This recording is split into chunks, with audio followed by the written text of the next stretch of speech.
All right, so here we're kind of getting the first part of August, and it's already starting to kind of be snowplow season.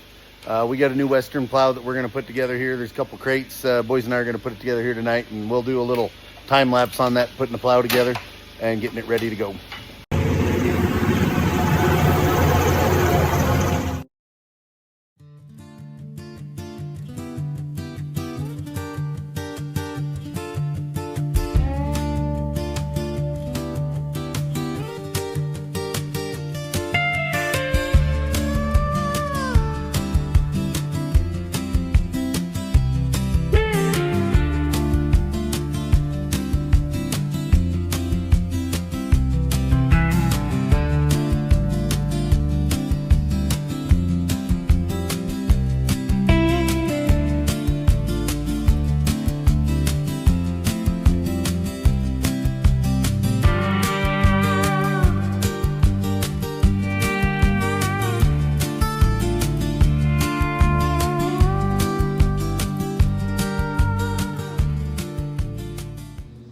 So guys, you just seen the little videos that we had where we were assembling this when it comes in crated together, and then we also did one when we put the mounts and the wiring and everything in the truck. And sorry, I forgot to make a little time lapse when we actually mated the two of them together, the truck and the plow.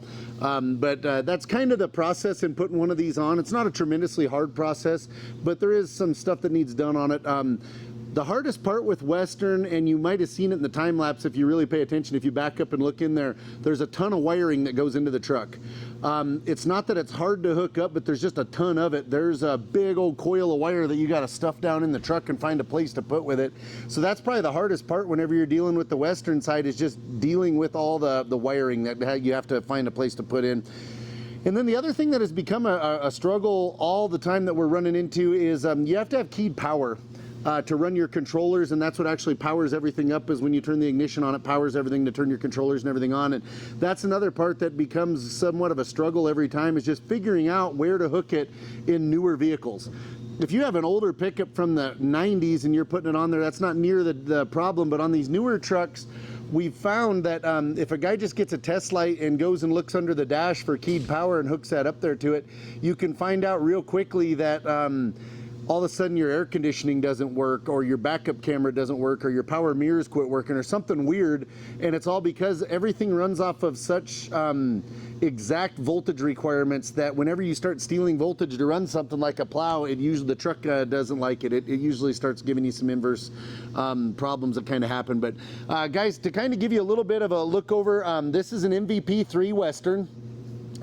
This is their V-Plow. This plow, when you run the controller with a Western, you can run these wings, you can run them out into a scoop motion, you can run them back into a V motion, you can run this one straight, and you can run that wing in any area you'd like. You can run this one straight and run this one in any area that you would like. You can run it as an angle blade off to both sides. It's a very universal plow, and I maybe shouldn't say universal, but more of a multi-purpose type blade. You can do a lot with it instead of just owning an angle blade or owning a straight V. But very, very good design on the plow. This plow, instead of having a trip design where the moldboard falls over if you hit something, the cutting edges are spring loaded towards the back, and the cutting edges will give up against the springs and then slam back up to the front while you're driving. Very good system that way. And then if you look at Western, the one thing that Western's always noted for is their fleet capabilities. And how Western is built so that you could have the same controller, the same wiring harness, the same mounts in any truck that you want to put it on, and you can hook up to any one of Western's plows, whether it be a wideout, whether it be a regular like a Pro Plus, a Pro, an MVP3. So the Pros are just straight blades. The Pro Plus is a straight blade. The MVP3 is the V-Plow. The wide out, if you've never seen one of them, that's a straight blade that the sides extend out and then they kick forward. Once they get all the way out, they'll have a little bit of a wing to them.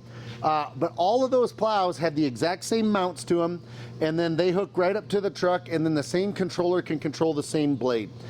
With Meyer, we sell a lot of Meyer products as well, but if you have a different plow, if you have a V-Plow, if you have a straight plow, if you have their version of a wideout, the mount is pretty close to the same, but the wiring is completely different on all of them. So you can't just go take any truck and go hook up to any plow. If you've got Meyer, you got to have a truck that's dedicated to that plow. With Western, what the fleet guys like about Western is they could have 10 trucks, 10 plows, and it makes absolutely no difference which truck goes and hooks up to which plow. You can just hook up to it and tear off down the road, and there's no difference on it. And how they're accomplishing that, it's tremendously more complex than how Meyer's electrical system is set up. So what they're doing on this is they're using basically a can line and pulse width modulation on that. They're running the controller sends a signal to a module up here in the truck. That module sends basically a Morse code signal to a module down here on the plow. That module interprets what the other module is telling it, and then that figures out which solenoids to fire to do whatever the controller is telling it to do. With that setup, that's how they can run all the different plows on them that fire very different solenoids to do very different things. That's how they're getting that to happen, is just strictly off of that pulse width modulation setup. And so they're doing it with 2 wires that are just a braided pair that run back and forth on all that. And so that's their system with Western is pretty elaborate when you start talking about the electrical side of it. When you go into Meyer, it's a lot more just straight stick and rudder flying. There's just basically you send power to a solenoid or 2 or 3 and you fire them, and that's how their system is considerably less complex. But that's how Western accomplishes that, is they're doing that through a can line essentially back and forth. But the other thing that Western, if you look at Western plows, as far as one of the things that will really show up with them as far as ease of operation, it's their ease of hookup. Their plow hooks up very, very, very good. It's a one-man operation, just drive right into it and put them on. Where Meyer's a little bit tougher to hook up. You can still do it with one person, don't get me wrong, but the Western system is very good if you're going to hook up a plow. It hooks up real easy. One-man setup, put it on, you put it on the truck and take it off in 4 or 5 minutes. It's not hard to do. So, but anyway, that give you a little bit of just an insight of installing one of these. You've seen us when we were installing it, getting the wings on, and then the lights. Once you get the lights on, we adjust the lights to a door up here. We just shine them at a certain mark up there and adjust the lights to that. But as a whole, that's just a simple little deal to look at whenever you're looking at one of our plows. Like I said, just give you something to watch and something to see that's a little bit different. But guys, if you like the type of content we make, please subscribe to our Facebook channel, to YouTube channel. Watch us on Facebook. You can see us, we always are kind of running around doing something on repair of a tractor or something like this. Give us a thumbs up. If you'd like to hit the little bell at the bottom, that'll give you a notification every time we post a new video. But we'll see you next time.